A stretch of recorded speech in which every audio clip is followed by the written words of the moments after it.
Bonjour, nous nous retrouvons pour la 5e rencontre. Bienvenue à vous tous. Et nous allons aborder ensemble le thème « Quelle est ma place dans la communauté ?» Je suis avec Monseigneur Vincent Dolman, archevêque de Cambrai. Je suis heureux aussi d'être avec Tassienne Fourest, épouse de Nicolas et maman de 5 enfants. Elle est notamment membre de l'équipe Forme dans le diocèse de Cambrai.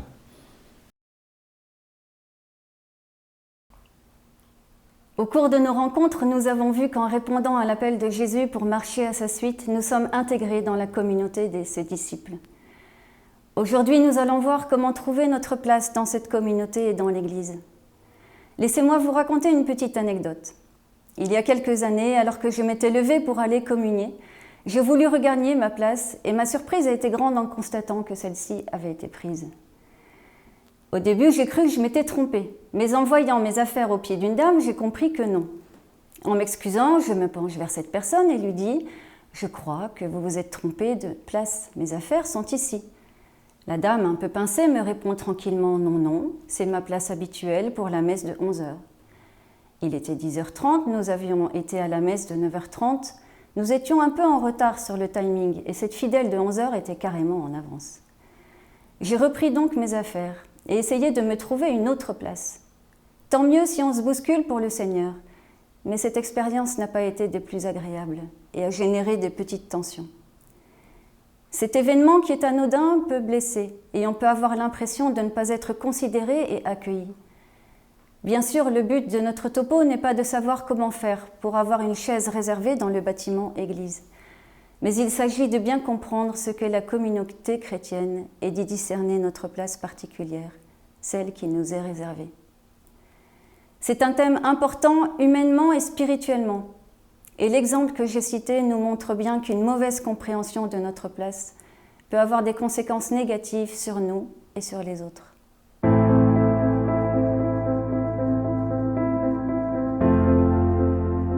Pour vivre l'unité et la communion avec les autres, je mets en pratique ce que le Christ nous a dit.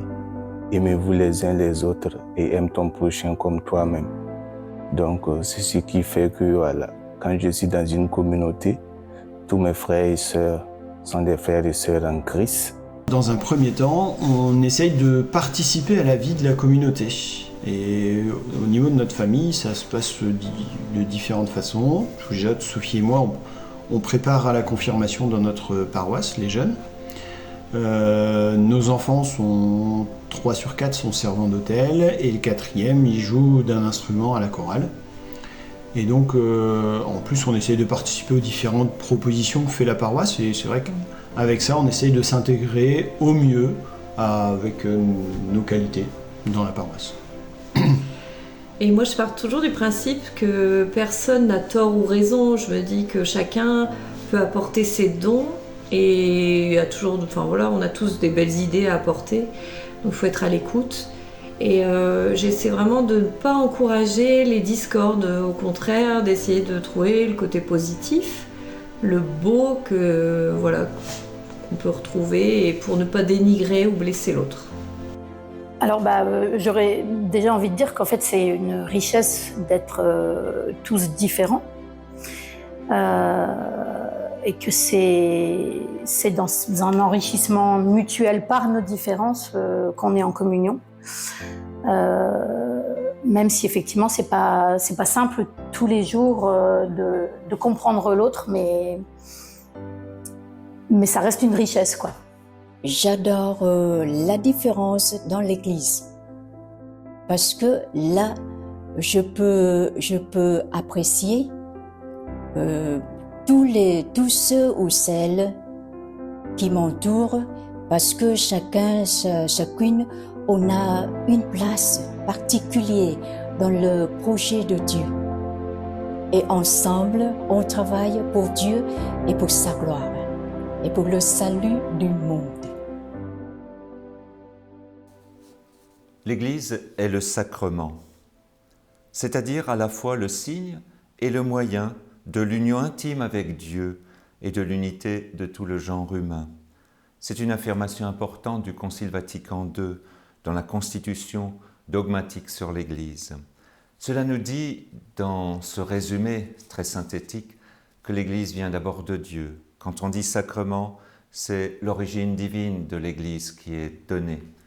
Et donc nous pouvons dire effectivement qu'elle est bien peuple de Dieu, corps du Christ, temple de l'Esprit Saint. En même temps, le mot sacrement exprime aussi la mission de l'Église qui est de prolonger le ministère de Jésus, en fait de déployer ce ministère du salut, ce ministère du don de la vie divine à l'humanité entière à travers l'espace et le temps. En parlant de sacrement, d'origine divine de l'Église, nous pouvons aussi ensuite développer cela en essayant de comprendre ce qu'est l'Église. Et vous savez, dans le « je crois », dans la profession de foi de l'Église, nous disons « je crois en l'Église une sainte catholique apostolique ». Et ce sont des notes de l'Église, comme on dit en théologie, c'est-à-dire des éléments qui donnent l'identité, le code génétique, si vous voulez, de l'Église. Alors, parcourons-les rapidement, car chaque note, chaque élément ou adjectif de l'Église qui donne quelque chose de son identité, dit à la fois le don, parce que l'unité, la sainteté, l'apostolicité, la catholicité, d'avoir un don de Dieu lui-même, et puis aussi une mission. L'Église est une. Nous savons et nous comprenons assez bien que cette unité vient de Dieu, puisque dans la profession de foi, nous disons que Dieu est Père, Fils et Esprit Saint, Trinité d'amour, un seul Dieu en 3 personnes. Et nous avons là le modèle de l'unité que l'Église a apporté au monde. D'ailleurs, Jésus, la veille de sa mort, dira « que tous soient un ». C'est sa prière fondamentale en testament. « Que tous soient un, comme toi, Père, tu es en moi, et moi en toi. Que aussi soit un en nous ». C'est en Jean 17.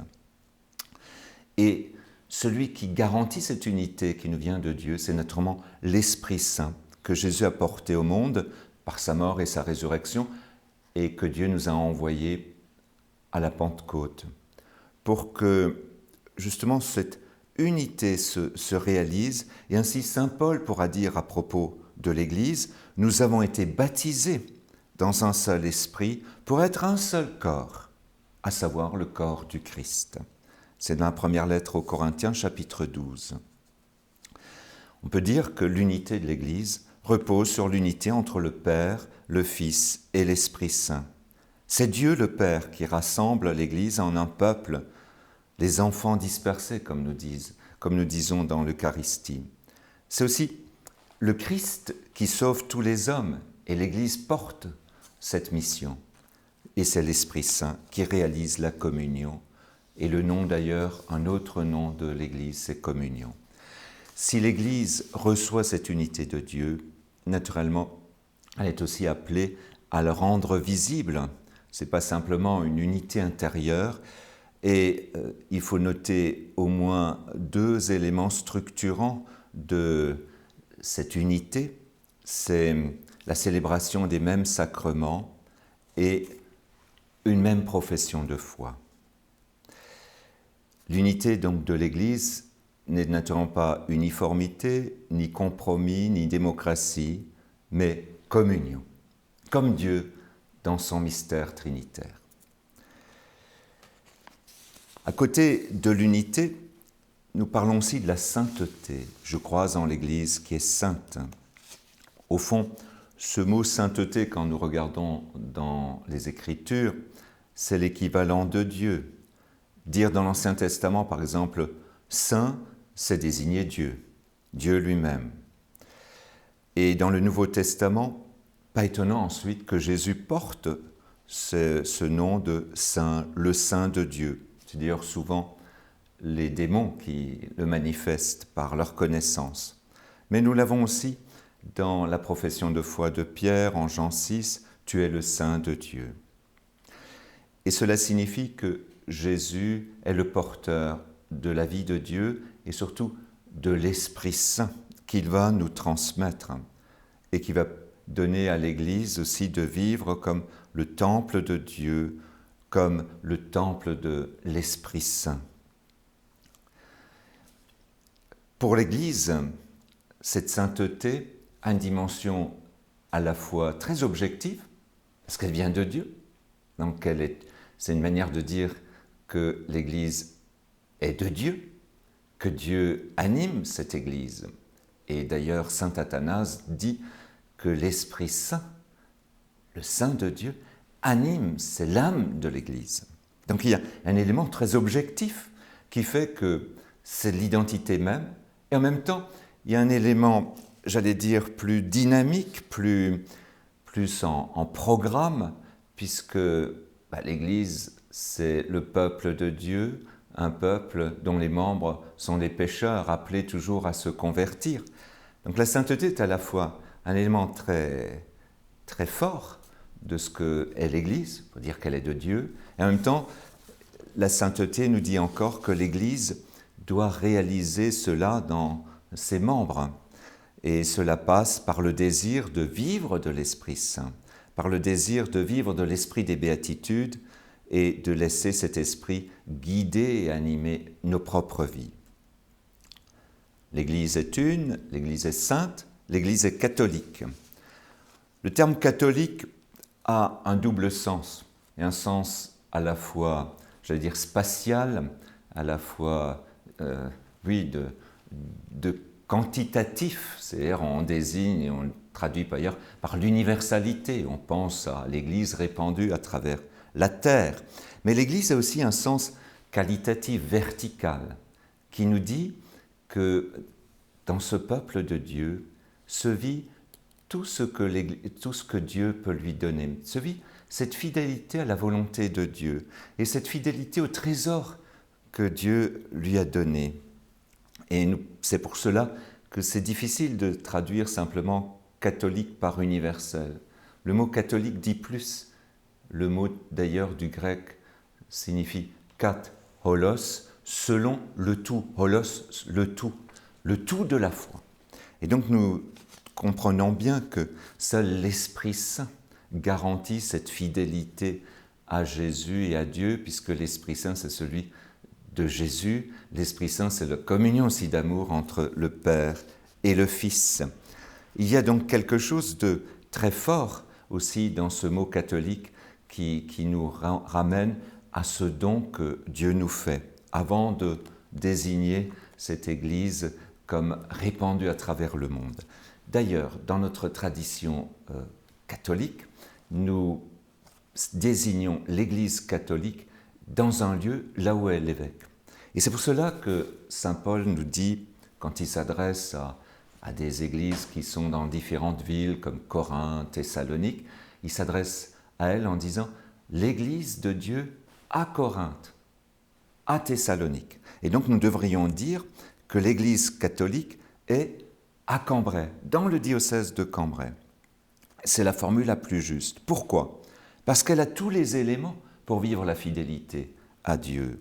Elle a le baptême qui ouvre à la vie selon l'Esprit Saint, elle a l'Évangile, elle a le sacrement de l'Eucharistie et elle a le ministère pastoral dans la succession des apôtres qu'est l'évêque avec ses coopérateurs qui sont chargés justement de maintenir cette Église dans la source vivante de la foi.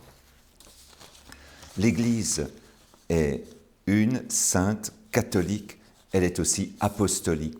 Et c'est très proche de ce que je viens vous dire sur la catholicité dans sa dimension qualitative, verticale. Car quand on dit apostolique, on donne trois sens en fait. On dit qu'elle remonte à Jésus-Christ, qui est le premier envoyé. Le mot apostolique signifie envoyé. Et donc on nous dit que, en proclamant que l'Église est apostolique, qu'elle remonte à Jésus lui-même. Et d'ailleurs, il est important que nous nous rappelions que c'est Jésus qui a voulu l'Église. Et nous le voyons bien. Un des premiers choix qu'il fait, c'est au milieu des disciples, il choisit 12 pour bien manifester qu'il veut rassembler à nouveau un peuple organisé, structuré par le ministère des apôtres. Et nous voyons bien qu'à la fin de sa vie, en signe de testament, il s'adresse au pied de la croix à ceux qui sont là, à l'apôtre Jean, et la Vierge Marie. Et nous avons là les deux piliers, au fond, de ce qu'est le visage de l'Église, une Église structurée par le ministère apostolique, représente Jean, et une Église aussi qui vit de l'humilité de l'accueil de l'Esprit Saint donné par Marie. Et cela veut dire que Marie est là dans l'Église pour nous maintenir dans ce cœur à Dieu et dans cette fidélité à l'apôtre qu'elle accueille au moment de la mort de Jésus, Saint Jean, pour dire l'Église vit cette fidélité vivante à Dieu par le ministère des apôtres, dont leurs successeurs, les évêques aujourd'hui, qui ont comme première mission de maintenir l'Église dans à la source de la foi, à la source de la vie, de ce jaillissement de l'Esprit Saint, et sont les garants que les sacrements sont célébrés d'une manière fidèle à Jésus, que la mission est établie et concrète. Et c'est pour cela que le deuxième sens d'apostolique, c'est envoyer annoncer l'Évangile. En lien même avec les apôtres, la première mission, c'est de porter l'Évangile au monde. Et donc l'Église est apostolique aussi parce qu'elle se sent, et elle est envoyée annoncer l'Évangile. Et si chacun d'entre nous veut vivre de cette apostolicité de l'Église, elle doit pouvoir se rappeler cela. Il y a une fidélité aussi à notre Église par notre fidélité à l'annonce de l'Évangile. Et l'Église est encore apostolique parce qu'elle est structurée par ce ministère apostolique que je venais d'évoquer par la figure de Saint Jean au pied de la croix. Je crois en l'Église une sainte catholique et apostolique. Cet article de foi du credo de Nicée-Constantinople, se situe à la suite de la proclamation de notre foi en Dieu, Père, Fils et Esprit Saint. Et c'est un beau résumé de ce que j'ai essayé de vous expliquer à travers la présentation des 4 notes du code génétique de l'Église.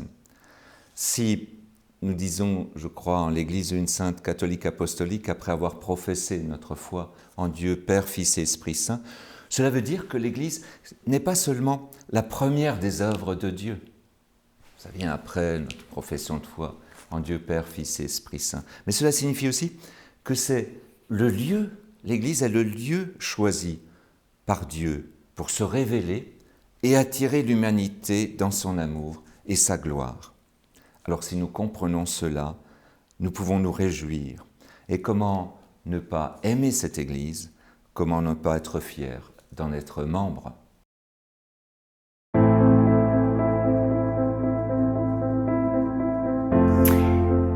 C'est une place que je cherche encore. Je suis un petit peu du genre à goûter à tout en ce moment. Et puis le prêtre a vu que je m'intéressais. Et puis l'abbé Felice m'a embarquée dans ses permanences. Donc je fais 2 permanences par semaine à la paroisse pour accueillir les gens, pour les dossiers baptême, etc., etc. Plein de choses. Et puis là, nous faisons les parcours alpha, où nous apprenons encore plein de choses. Et puis, on a toujours envie d'apprendre encore plus. Alors moi, ma place, ça a commencé au départ de ma conversion, j'allais à la cathédrale. Et donc j'arrivais très timidement, je restais au fond parce que voilà, c'était un retour, j'étais pas à l'aise. Et en fait, j'ai beaucoup apprécié parce que il y a des paroissiennes qui sont venues me voir au fil des jours en disant mais tiens, voilà, cette dame vient tous les jours et elles sont venues à ma rencontre et elles m'ont petit à petit demandé si je voulais lire, voilà, faire la quête, avoir quelques missions et je les remercie beaucoup. Parce que je pense que si je suis là aujourd'hui, c'est grâce à ces personnes qui sont venues à ma rencontre et qui m'ont aidée. La deuxième partie de ce topo est ma place dans la communauté chrétienne. Être disciple de Jésus, c'est donc appartenir à cette Église qui fait partie du plan de Dieu pour le salut de notre humanité. Un disciple est un chrétien qui prend pleinement sa place dans la communauté chrétienne. Nous allons maintenant nous donner des repères. Il y en a 5. Le premier repère, c'est celui que j'ai nommé celui du déplacement. Vous avez certainement déjà expérimenté que vous n'arriviez pas à trouver votre place dans un groupe, voire peut-être dans l'église. Une des raisons importantes dans ce genre de situation est de ne pas se sentir reconnu. Nous avons un besoin fondamental de reconnaissance.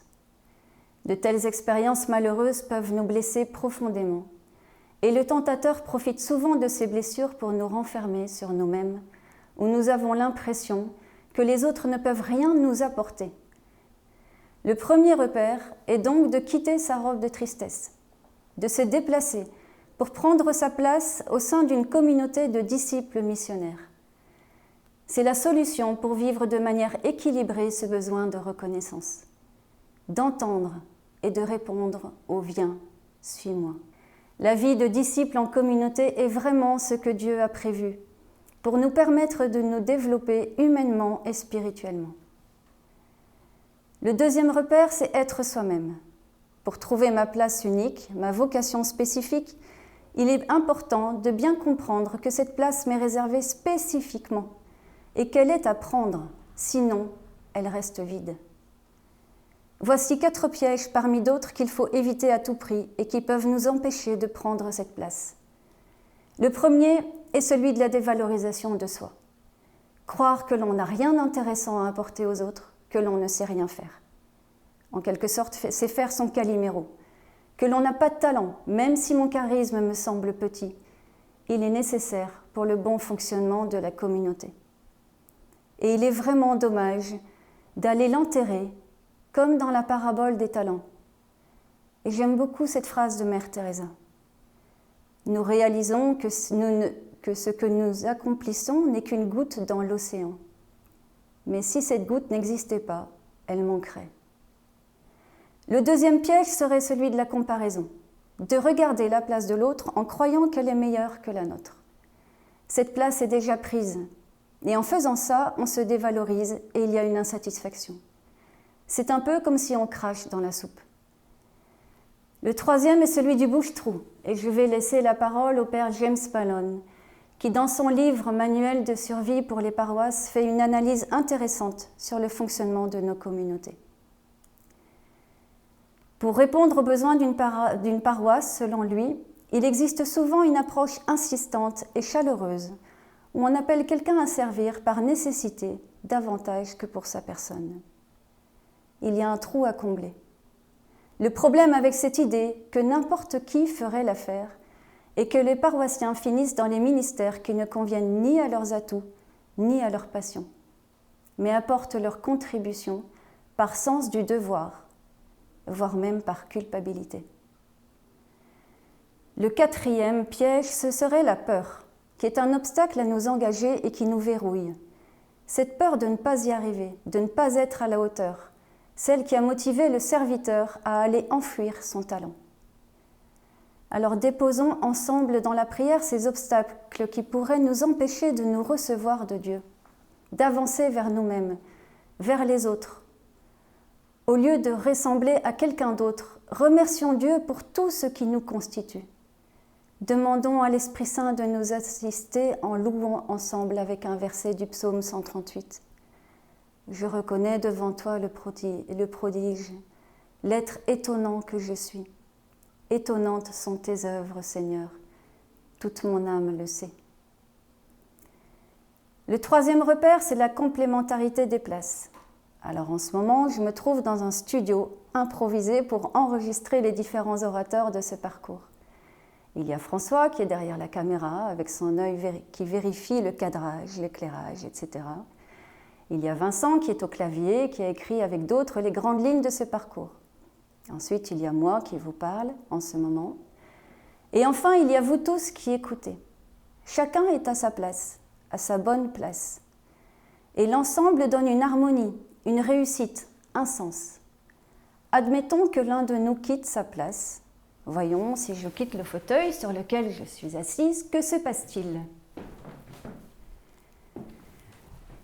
Il y a un flottement, un déséquilibre, il y a un manque. Cette illustration un peu simpliste est écrite longuement par saint Paul lorsqu'il s'adresse aux Corinthiens dans sa première lettre au chapitre 12, verset 7.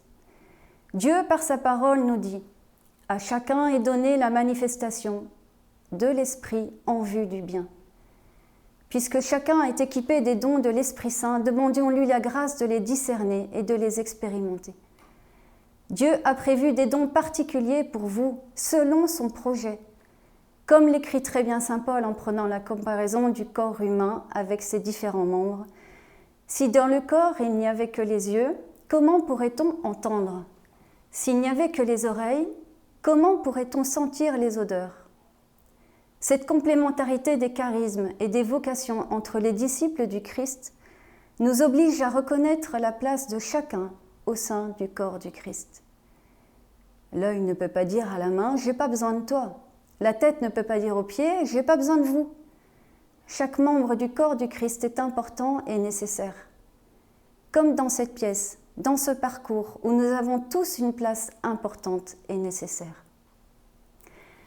Mon quatrième repère, ce serait quel talent.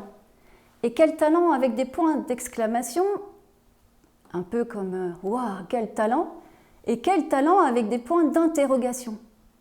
Mais quels sont mes talents ? Alors ici, c'est la page publicité. En me présentant, Monseigneur a dit que je faisais partie de l'équipe Forme. Forme est un outil de connaissance de soi que nous proposons de découvrir lors d'une journée. Dans ce quatrième repère, on retrouve des éléments visités lors d'une journée Forme et que nous consignons dans ce petit carnet qui nous accompagne.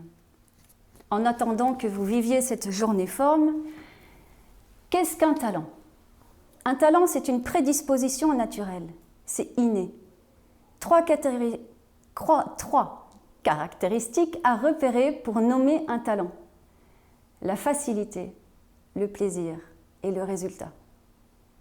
Je suis dans mon talent lorsque ces trois éléments sont réunis. C'est facile, tellement facile que c'en est naturel. J'ai aimé, j'ai trouvé du plaisir et c'est réussi.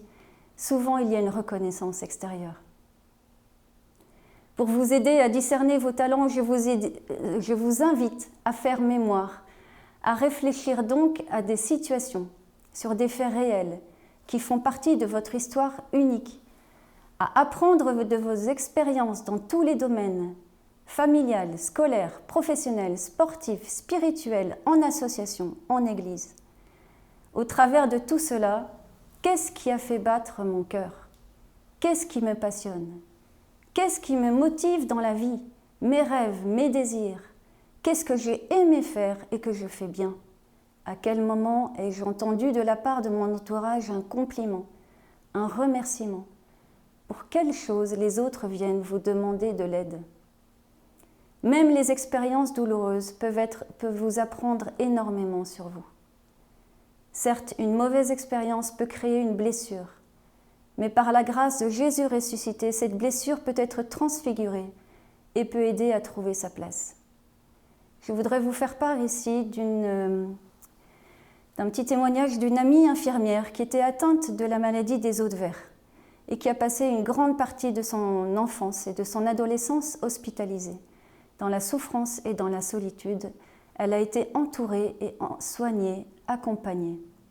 Une fois l'épreuve traversée, elle a senti qu'elle avait le désir, elle aussi, de prendre soin à son tour. C'est un peu comme un photographe. Dieu est un photographe. Avec du négatif, Dieu fait du positif. Une autre piste, c'est de questionner notre entourage. Il arrive souvent que l'on soit aveugle à nos propres talents, tellement c'est naturel pour nous. On le fait sans même y penser. Ça rejoint l'idée de prédisposition naturelle. Et alors là, un regard extérieur est très utile.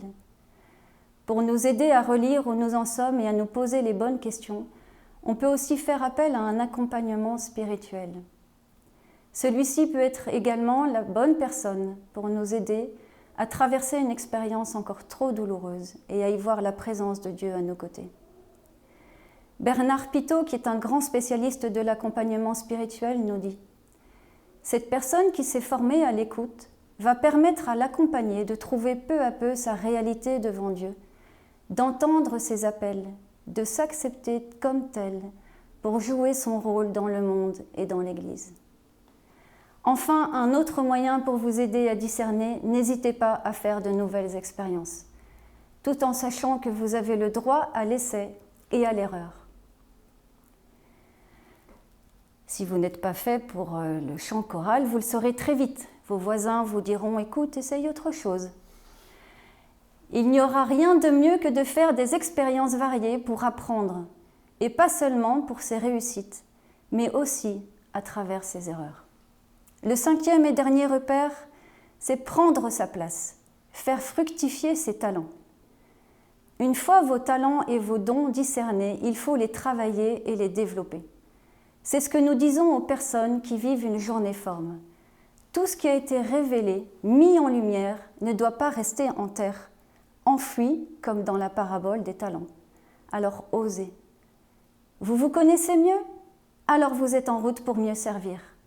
Se mettre au service permet d'exercer nos talents et contribue à les faire fructifier. Et vous expérimenterez ce que Jésus a dit.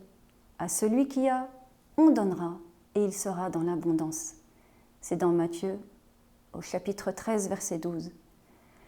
Notre confiance en nous grandissant, on se sent de plus en plus en sécurité. Et ça nous donne l'audace d'aller plus loin, plus haut avec le Seigneur. Seigneur, avec toi, j'y vais. Cet épanouissement de nos talents ne doit pas nous conduire à la vanité et à l'orgueil. Rappelons-nous bien que c'est Dieu lui-même qui les a déposés, qui nous les a confiés. Ils ne nous appartiennent pas. Bien au contraire, rappelons-nous notre objectif de disciple. Travailler pour le royaume de Dieu en mettant nos dons reçus de lui au service de l'édification de l'Église. Et pour cela, il nous faut la vertu de l'humilité. Car nous ne travaillons pas pour nous, mais pour le Seigneur. Comme lui, nous mettons notre tablier de service. En plus, nous devons apprendre à travailler avec d'autres et reconnaître que nous avons besoin des autres. Tous ensemble, nous créons la complémentarité évoquée au 3e repère. Parfois, il s'agit aussi de participer au développement des talents des autres en les encourageant. En faisant fructifier mes talents, je participe à l'épanouissement des autres et c'est une spirale vertueuse pour toute la communauté qui ne fait que grandir et croître. Nous avons souvent besoin d'un autre pour nous jeter à l'eau. L'Église doit être le lieu où l'on peut donner et recevoir des encouragements et du soutien. Il est bon de chercher à devenir un leader au bon sens du terme, d'appeler nous aussi d'autres disciples. Nos communautés en ont vraiment besoin. Le véritable leader chrétien est un formateur de leaders qui pourront se lever à sa suite pour entraîner de plus en plus de personnes à se mettre au service du Seigneur. Et je voudrais conclure en reprenant cette phrase de Sainte Catherine de Sienne. « Si vous êtes ce que vous devez être, alors vous mettrez le feu au monde entier. »